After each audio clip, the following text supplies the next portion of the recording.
Olá pessoal, tudo bem? Geralmente, quando a gente vai falar de barroco, todos os anos que eu já dou aula na Coopercamp, eu trago os alunos aqui para a Catedral para a gente conversar um pouco sobre como que essa igreja tem muito de literatura e como que ela explicaria muito o período barroco. Como a gente não pode fazer isso por conta da pandemia, então eu gravei essa videoaula para vocês, eu espero que vocês gostem.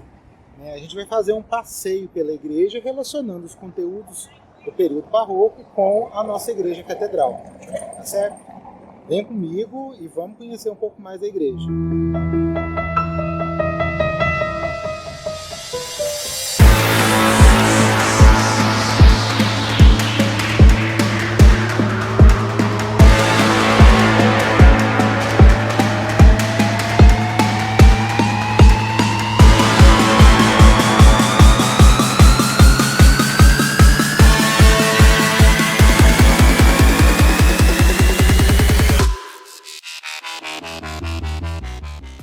Então, pessoal, a gente vai começar o nosso passeio literário aqui pela Catedral nesse espaço, que a gente está vendo. Esse espaço é chamado de Capela Mor, porque antigamente só os padres e os bispos vinham e podiam celebrar e ficar nesse lugar. A gente vê nas igrejas barrocas, mais ou menos da idade da Catedral, um espaço semelhante a esse. São João del Rei, Ouro Preto, hoje em dia as irmandades ocupam esses lugares, que eram as irmandades que construíam as igrejas naquela época. No nosso percurso histórico, a gente veio da Idade Média, onde a gente tinha uma visão da igreja totalmente teocêntrica. O que é isso? Tudo era explicado pela ótica de Deus e pela ótica da igreja. A igreja era a grande fonte da sabedoria das pessoas. Aí a gente veio para o humanismo, onde esses elementos começaram a ficar relativos, a razão passa a ter um pouco mais de expressão, e culminamos no Renascimento. O Renascimento é o apogeu da razão na nossa linha histórica, como a gente está vendo. Aí no Renascimento a gente tem a visão antropocêntrica, as coisas passam a ser explicadas pela visão do homem, não pela visão da igreja. E assim surgem várias teorias, como o heliocentrismo, entre outras coisas, na época do Renascimento. E por que a gente está aqui? Aqui a gente tem a cátedra, por isso que essa igreja chama catedral, porque ela tem essa cadeira, a cátedra do bispo, representando o poder da igreja, a representação da igreja na sua área. A nossa catedral, onde tem a cátedra, onde tem a cadeira, ela abrange 49 cidades e 70 paróquias. Então, no período barroco, existe uma dualidade entre o pensamento de Deus e o pensamento do homem. O período barroco é formado por essa tensão entre homem e Deus. Ora eu tenho valores terrenos, ora eu tenho valores mundanos, valores do mundo. E é nesse período que vai acontecer um evento muito importante que marcou a humanidade, que é a reforma protestante e a contra-reforma católica. Só que isso a gente vai ver num outro espaço aqui da Catedral, a gente vai falar sobre isso ali na Capela do Santíssimo. Segue a gente.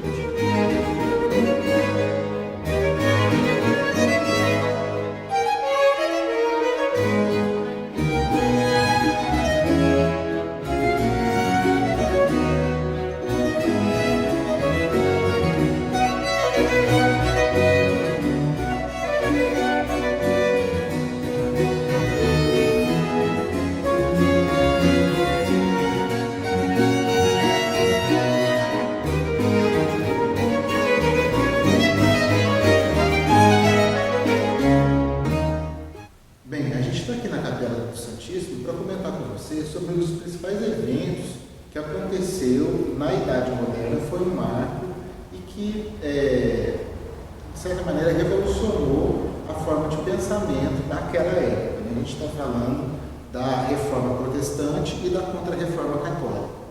Vocês já estudaram isso, história. Martinho Lutero, ele publicou as suas 90 e alguma coisa teses, acho que 95 teses, se não me engano, ou 98, não estou lembrado. E focando principalmente principalmente na questão das indulgências, na venda das indulgências pela Igreja Católica. A Igreja Católica, vendo o movimento do Martinho Lutero, fez uma contra-reforma, né, tentando se atualizar para aquele período.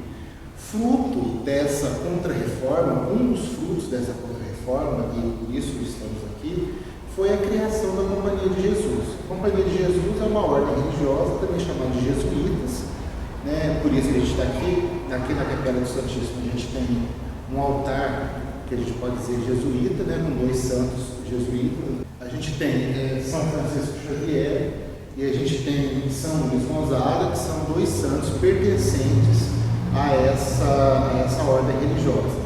Os jesuítas, eles foram importantes, sobretudo aqui no Brasil, né, nos países colonizados por Portugal, porque eles trabalharam com a catequese dos índios, como a gente viu lá na aula sobre o quinhentismo, né, eles criaram métodos para catequizar esses índios, né, o principal método utilizado, sobretudo pelo Padre Anchieta, foi a criação de peças de teatro. Ele misturava a cultura indígena com a cultura católica para fazer essas peças, né?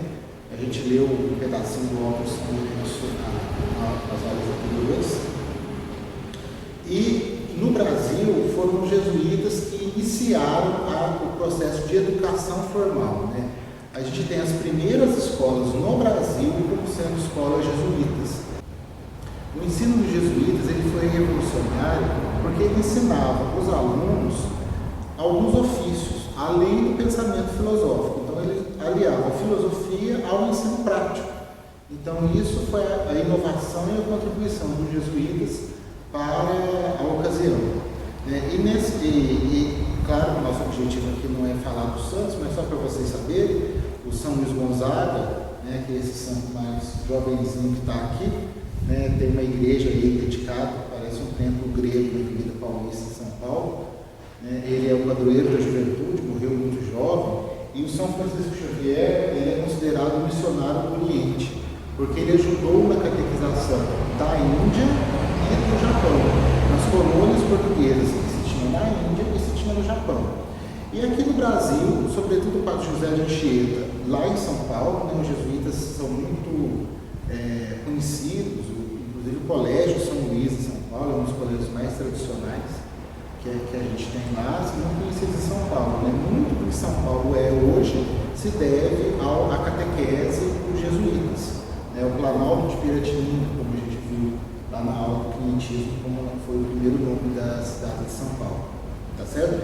E você acompanha a gente agora para mais um outro lugar que a gente vai continuar falando sobre o barroco e literatura aqui na Catedral.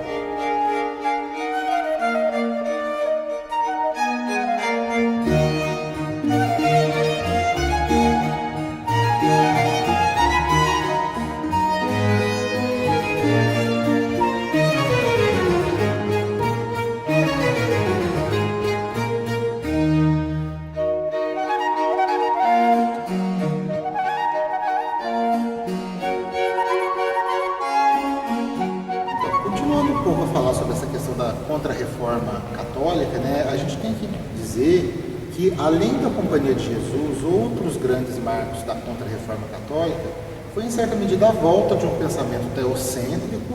A gente tem a questão da Inquisição e a gente tem um índex, né, que é aquela lista de livros proibidos da Igreja Católica. Essa lista ela foi abolida só no século XX, né, então foi uma coisa que perdurou aí quase 500 anos.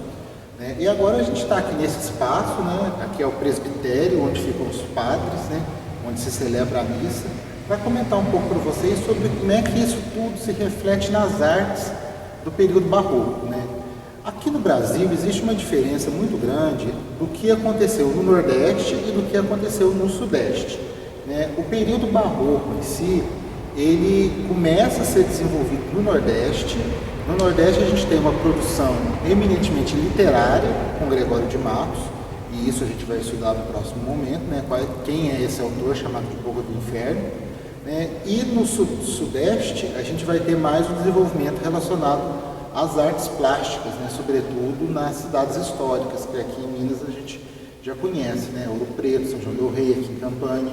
Se vocês perceberem, né, uma característica do período barroco é esse excesso de ornamentos em tudo, né? Tudo é muito enfeitado, né? Tudo é muito exagerado, né? A apostila de vocês até apresenta, classifica o estilo como sendo um rococó. O rococó é uma derivação do barroco, é o chamado barroco tardio.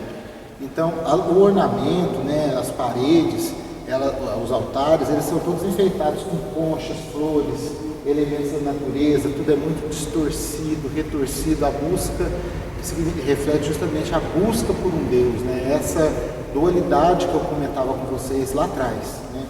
Então, se a gente observar aqui, a gente vê que os altares aqui da nossa catedral, sobretudo esses dois altares laterais, né, o altar de Santo Antônio difere um pouco, eles representam muito isso, que são muito ornamentados, né? As colunas, elas não seguem aquele padrão que provavelmente a Estefânia já deve ter falado para vocês, né?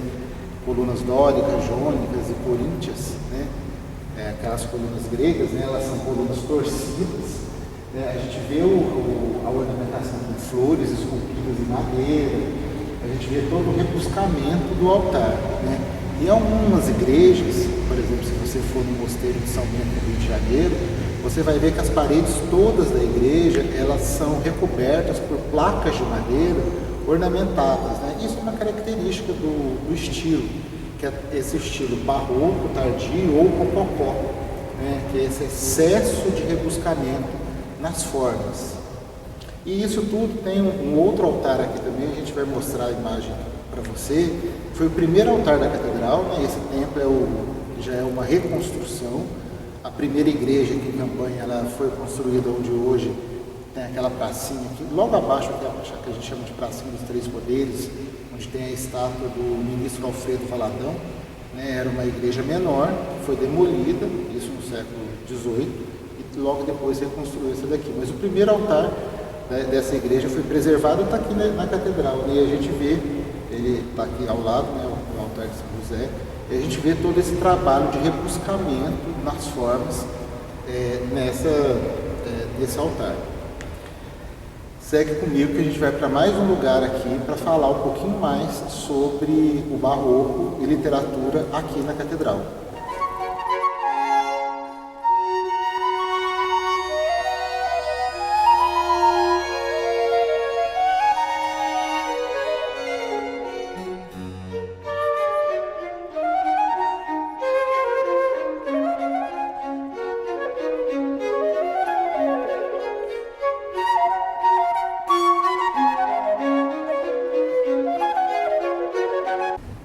Bem, turma, ficou só faltando comentar com vocês o que é barroco, né? A origem da palavra barroco, ela vem de uma pérola que é encontrada na região da Índia, que é uma pérola áspera e disforme. Então, barroco seria aquilo que é irregular, né? A pérola, se vocês conhecem a pérola é redondinha, branca, produzida pelas ostras. A pérola barroca, ela é irregular, né? E ela é áspera. Então, os teóricos classificaram o barroco como sendo um estilo irregular, por isso compararam ele a esta pérola, certo?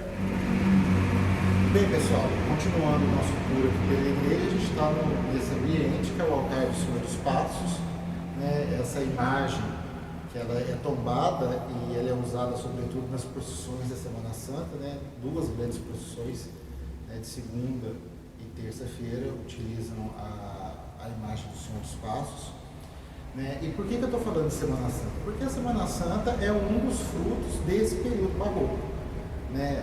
O período barroco, ele é caracterizado pela chamada estética catártica. O que vem a ser isso? Tudo é produzido para chamar a atenção do leitor. Isso não só nas artes visuais, como a gente viu ali na arquitetura, vendo a questão dos altares, né? Mas sobretudo também na literatura.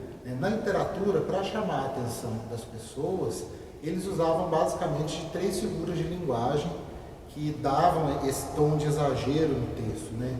Que é a antítese, o paradoxo, antítese e paradoxo, muito ligada à questão dos contrários, né? E quando a gente fala nesses contrários, a gente tem que lembrar, conforme eu já falei para vocês, que o período barroco, ele é um período de tensão entre os valores divinos e os valores terrenos, entre as virtudes de Deus e o prazer da carne, Então isso entra em choque, então a gente vai ter esse momento de tensão refletido nos textos, né? A gente vai se deter mais no estudo das figuras de linguagem em outro momento, né? Não neste. Basta só dizer que antítese e paradoxo são duas figuras de linguagem relacionadas a contrários, né? Claro, escuro, céu, terra, etc. E tem também o hipérbato.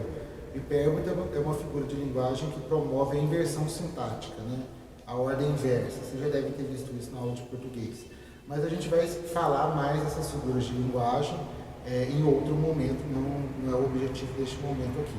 Então, na Semana Santa acontece essa retórica, né? Esse discurso catártico, né? Para chamar a atenção das pessoas, né? Para comover as pessoas, né? São discursos que eles falam que são grandiloquentes, né?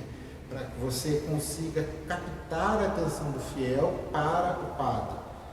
Isso acontece não só aqui em Campanha, mas todas as cidades da nossa região, em certa medida, realizam sermões e fazem a Semana Santa, para vocês verem que o barroco, ele até hoje, ele se reflete nos dias atuais. Tá certo? Pessoal, a gente encerra aqui o nosso tour pela igreja, o nosso passeio pela catedral, explorando o tema da literatura aqui na igreja.